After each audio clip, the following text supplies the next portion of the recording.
Salut tout le monde et bienvenue à l'épisode 12 de Zone Junior. Cette semaine, j'essaie une nouvelle formule. Je vais vous faire connaître un espoir. Donc, cette semaine, je vous parle de Justin Carbonneau de l'Armada de Blainville-Boisbriand, de la Ligue junior maritime du Québec, qui est un espoir de première ronde pour le repêchage de la Ligue nationale. Justin a été repêché par les Huskies de Rwanda en début de deuxième ronde en 2022. Il a été échangé par la suite à l'Armada durant son année de 16 ans. Donc, je le vois jouer régulièrement depuis l'année passée avec l'Armada. Donc, et j'ai remarqué une belle progression dans son jeu. Si par exemple on prend l'année dernière, au début de la saison, il était comme incapable de marquer. Il jouait bien, mais les résultats n'étaient pas là pour lui. Seulement 3 buts à ses 20 premiers matchs. Mais il a quand même terminé la saison avec 28 buts dans ses 48 derniers matchs. Donc il y a eu un certain déclic qu'on a pu apercevoir durant la saison.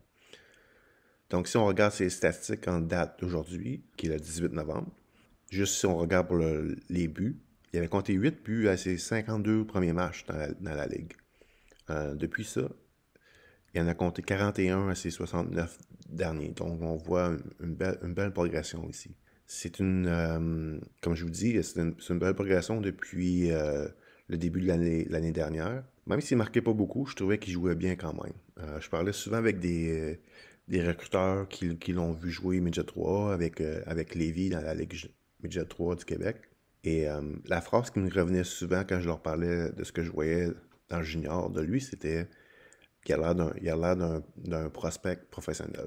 Dans le sens que, oui, il marquait pas beaucoup, mais il y avait le gabarit, la vitesse, la puissance, le tir. Il y a une belle énergie sur la patinoire et une bonne éthique de travail. Au début, je me questionnais un peu sur son upside.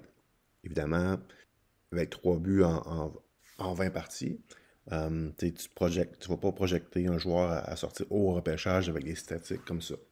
Mais plus que la saison passée avançait, plus qu'on a vu que oui, il était capable de marquer des buts. Puis ça s'est continué cette année avec présentement, il est le septième compteur de la Ligue. Il est juste à 5 ou 6 points du joueur au premier rang. Donc, c'est pas impossible pour lui d'être dans les meilleurs compteurs de la saison. Côté but, mais aussi côté points. En début de saison, j'ai fait un podcast pour hockeyprospect.com, un podcast en anglais pour les membres du site, où je parlais de Carbonneau et de Émile Guité des Saguenay-Chicoutimi. Je disais que les deux étaient quand même assez proches dans mon classement. Je parlais beaucoup de l'intelligence de Guité versus les qualités athlétiques, la puissance de Carbonneau. Donc, à l'époque, ça semblait quand même une bonne comparaison à faire entre les deux joueurs. Mais la saison va vraiment pas bien pour Guité. Ça, on pourrait en reparler dans un autre épisode. Mais en date d'aujourd'hui, je pense pas on peut pas dire que c'est proche entre les deux. Un des deux a une excellente saison et l'autre, c'est une saison un peu désastreuse à date. Donc pour l'instant, Carbonneau a une longueur d'avance ici en ce qui est au repêchage de la Ligue nationale. Carbonneau est très énergétique sur la patinoire, ce qui peut faire le paraître des fois un peu plus rapide qu'il est actuellement.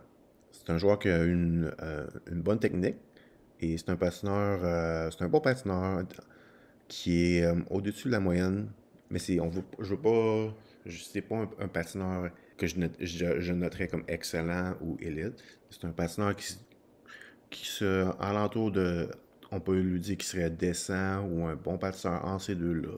Mais il y a une bonne combinaison de rapidité et aussi avec son gabarit. En anglais, on appelle ça un size skating combo. C'est une qualité que je recherche beaucoup sur les joueurs. Si tu es capable de trouver des joueurs avec des bons gabarits qui patinent bien, qui bougent bien sur la patinoire, c'est vraiment un plus pour eux. Et ça peut les avantager quand les matchs sont plus serrés, il y a moins d'espace sur la patinoire, les matchs de série. C'est là que tu vois les joueurs qui ont cette qualité-là, ça peut les aider. Les qualités premières de Carbonneau, ça demeure, c'est la qualité de son tir et ses mains. Il est dangereux un contre un parce qu'il peut battre les joueurs avec ses mains, sa vitesse et sa puissance. Dans le junior, il est capable de battre les gardiens d'un peu partout en zone offensive. Quand tu es capable de battre les gardiens but quand même de distance avec ton tir, c'est habituellement un bon signe pour démontrer la qualité de ton lancer. On s'entend les gardiens but dans le junior, c'est des gardiens très moyens comparés à ce qu'on voit dans la Ligue nationale. Fait que des fois, tu vas avoir des buts de Carbonneau où c'est un tir de loin que normalement, tu sais qu'un lancer comme ça ne rentre pas dans la Ligue nationale. Quelques trucs qu'il va devoir améliorer, c'est jeux de passe. Il est capable de faire des beaux jeux de passe, comme qu'on voit dans la vidéo ici. Mais si tu le regardes plus attentivement, partie après partie après partie, il y a un gros manque de constance là-dessus et un gros manque d'efficacité pour ses passes. Ça reste que c'est plus un tireur qu'un passeur.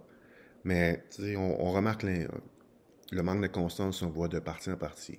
Certaines parties, c'est très difficile pour lui côté pour distribuer la rondelle, mais d'autres parties où il va faire des jeux de très haut niveau avec sa vision, son jeu de passe. Donc, ça prend un peu plus de constance de sa part pour ça. Dans le meilleur des mondes, on aimerait le voir devenir un dual threat, comme on dit en anglais. C'est un joueur à double menace qui peut être menaçant avec son tir, mais aussi son jeu de passe, ce qui rend le joueur très difficile à contrer pour l'équipe adverse et pour le gardien de but, évidemment. Son jeu sur la rondelle aussi devrait être amélioré. Il a une bonne éthique de travail. Je le vois à l'occasion bloquer des tirs. Il est très actif sans la rondelle. Donc, il ne se traîne pas les pieds. Mais il ne sait pas encore trop où se placer en zone défensive sans la rondelle. Il est un peu perdu à l'occasion. Donc, c'est quelque chose qui va devoir améliorer. Mais il joue pour un bon coach avec l'Armada. Donc, je suis quand même assez convaincu que cette saison et l'année prochaine, c'est quoi qui va être capable d'amener à un autre niveau. Son jeu sans la rondelle, son jeu de positionnement sans la rondelle. Donc, s'il peut travailler pour améliorer son jeu sans la rondelle, son jeu dans sa zone, l'efficacité de son jeu de passe, ça va juste être bon pour lui et son rang de repêchage. Oui, tu peux marquer des buts, oui, tu peux avoir des beaux skills, mais plus que tu es capable de montrer que tu es un joueur complet, le mieux que ça va être pour toi, puis le mieux que ça va être pour ton repêchage, puis le mieux que ça va être aussi pour ton potentiel à long terme dans la Ligue nationale. Donc, ça fait un peu le tour avec Carbonneau. Vraiment un joueur à surveiller de près dans la Ligue junior maritime du Québec. Et aussi pour ceux qui trippent repêchage, c'est vraiment un joueur qui devrait sortir quand même tôt dans le repêchage. Donc, surveillez-le si vous avez l'occasion. Donc, ça va être tout pour l'épisode de cette semaine. On se retrouve la semaine prochaine pour un autre épisode. Merci tout le monde.